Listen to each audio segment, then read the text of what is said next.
صحیح بخاری حدیث نمبر 1943۔ دوسری سند امام بخاری نے کہا کہ اور ہم سے عبداللہ بن یوسف نے بیان کیا، انہیں امام مالک نے خبر دی، انہیں ہشام بن عروہ نے، انہیں ان کے والد نے، اور انہیں نبی کریم صلی اللہ علیہ وسلم کی زوجہ مطہرہ عائشہ رضی اللہ عنہا نے کہ حمزہ بن عمرو اسلمی رضی اللہ عنہ نے نبی کریم صلی اللہ علیہ وسلم سے عرض کی، میں سفر میں روزہ رکھوں؟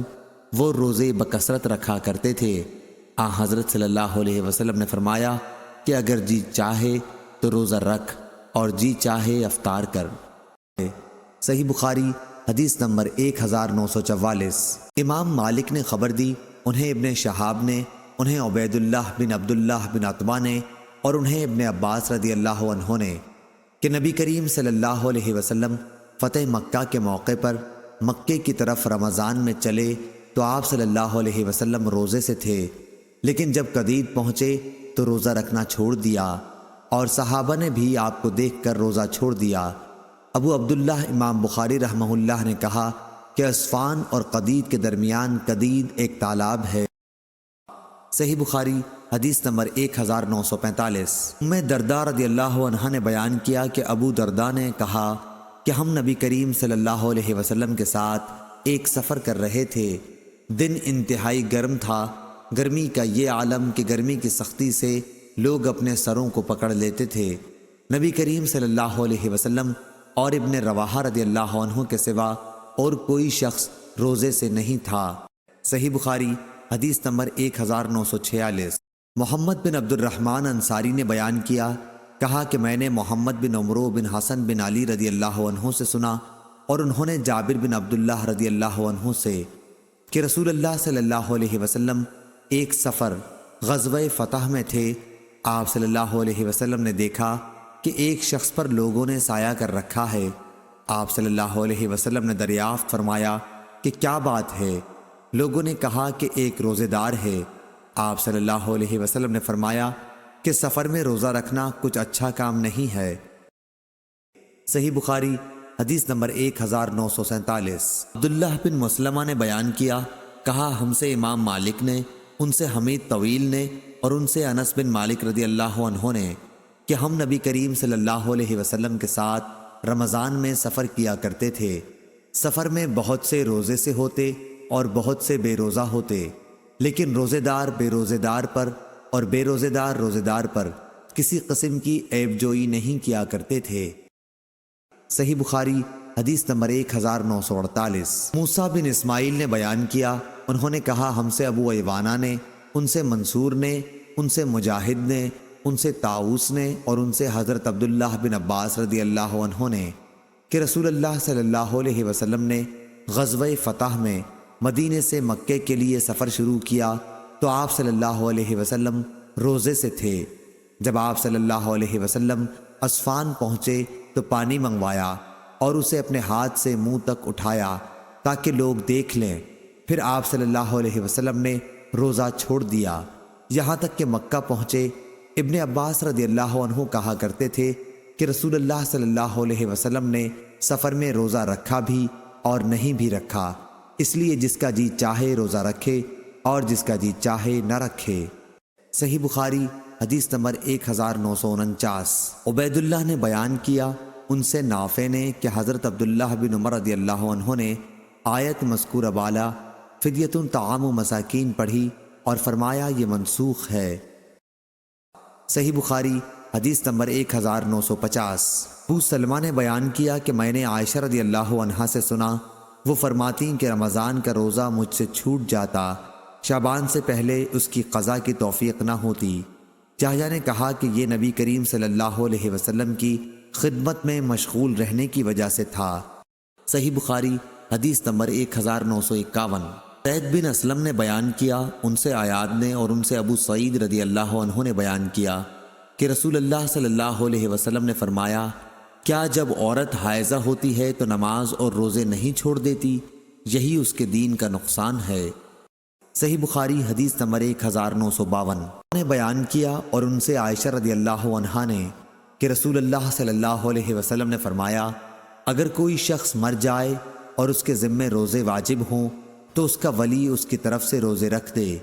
موسیٰ کے ساتھ اس حدیث کو ابن وہب نے بھی عمرو سے روایت کیا اور یحییٰ بن ایوب نے ابن ابی جعفر سے۔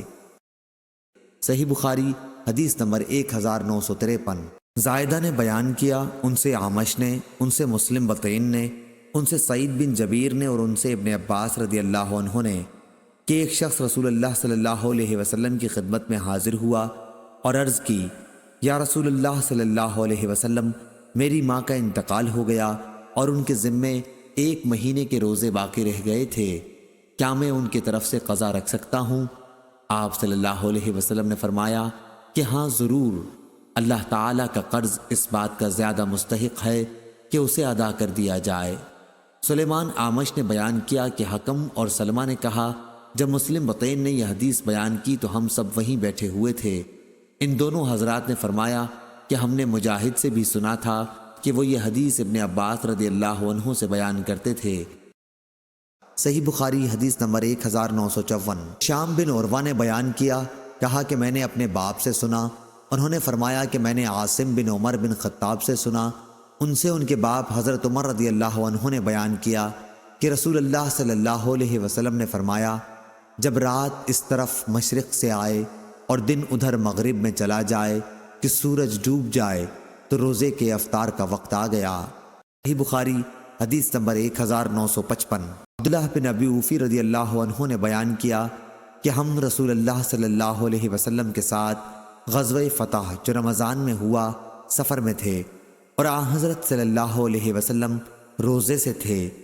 جب سورج غروب ہو گیا تو آپ نے ایک صحابی بلال رضی اللہ عنہ سے فرمایا، کیا اے فلاں میرے لیے اٹھ کے ستو گھول۔ انہوں نے عرض کی، یا رسول اللہ صلی اللہ علیہ وسلم، آپ تھوڑی دیر اور ٹھہرتے۔ آپ نے فرمایا، اتر کر ہمارے لیے ستو گھول۔ اس پر انہوں نے کہا، یا رسول اللہ، آپ تھوڑی دیر اور ٹھہرتے۔ حضرت صلی اللہ علیہ وسلم نے پھر وہی حکم دیا کہ اتر کر ہمارے لیے ستو گھول، لیکن ان کا اب بھی خیال تھا کہ ابھی دن باقی ہے۔ حضرت صلی اللہ علیہ وسلم نے اس مرتبہ پھر فرمایا کہ اتر کر ہمارے لیے ستو گھول۔ چنانچہ اترے اور ستو انہوں نے گھول دیا اور رسول اللہ صلی اللہ علیہ وسلم نے پیا۔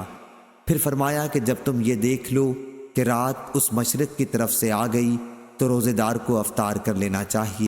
صحیح بخاری حدیث نمبر 1956۔ سلیمان شیبانی نے بیان کیا، کہا کہ میں نے عبداللہ بن ابی اوفی رضی اللہ عنہ سے سنا، انہوں نے کہا کہ ہم رسول اللہ صلی اللہ علیہ وسلم کے ساتھ سفر میں جا رہے تھے، آپ صلی اللہ علیہ وسلم روزے سے تھے۔ جب سورج غروب ہوا تو آپ نے ایک شخص سے فرمایا کہ اتر کر ہمارے لیے ستو گھول۔ انہوں نے کہا، یا رسول اللہ صلی اللہ علیہ وسلم، تھوڑی دیر اور ٹھہریے۔ آپ صلی اللہ علیہ وسلم نے فرمایا کہ اتر کر ہمارے لیے ستو گھول۔ انہوں نے پھر یہی کہا کہ یا رسول اللہ صلی اللہ علیہ وسلم، ابھی تو دن باقی ہے۔ آپ صلی اللہ علیہ وسلم نے فرمایا کہ اتر کر ستو ہمارے لیے گھول۔ چنانچہ انہوں نے اتر کر ستو گھولا۔ حضرت صلی اللہ علیہ وسلم نے پھر فرمایا کہ جب تم دیکھو کہ رات کی تاریکی ادھر سے آ گئی تو روزے دار کو روزہ افطار کر لینا چاہیے۔ آپ صلی اللہ علیہ وسلم نے اپنی انگلی سے مشرق کی طرف اشارہ کیا۔ صحیح بخاری حدیث نمبر 1957۔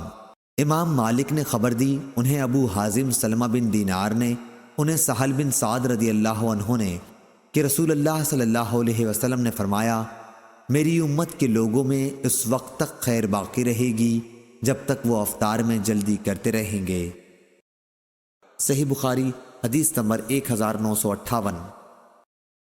ابو بکر بن عیاش نے بیان کیا، ان سے سلیمان شیبانی نے اور ان سے ابن ابی اوفی رضی اللہ عنہ نے کہ میں نبی کریم صلی اللہ علیہ وسلم کے ساتھ ایک سفر میں تھا، آپ روزے سے تھے۔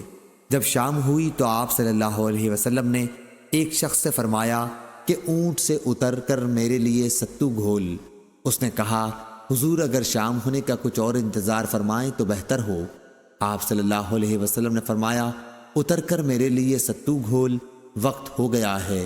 جب تم یہ دیکھ لو کہ رات ادھر مشرق سے آ گئی تو روزے دار کے روزے کھولنے کا وقت ہو گیا۔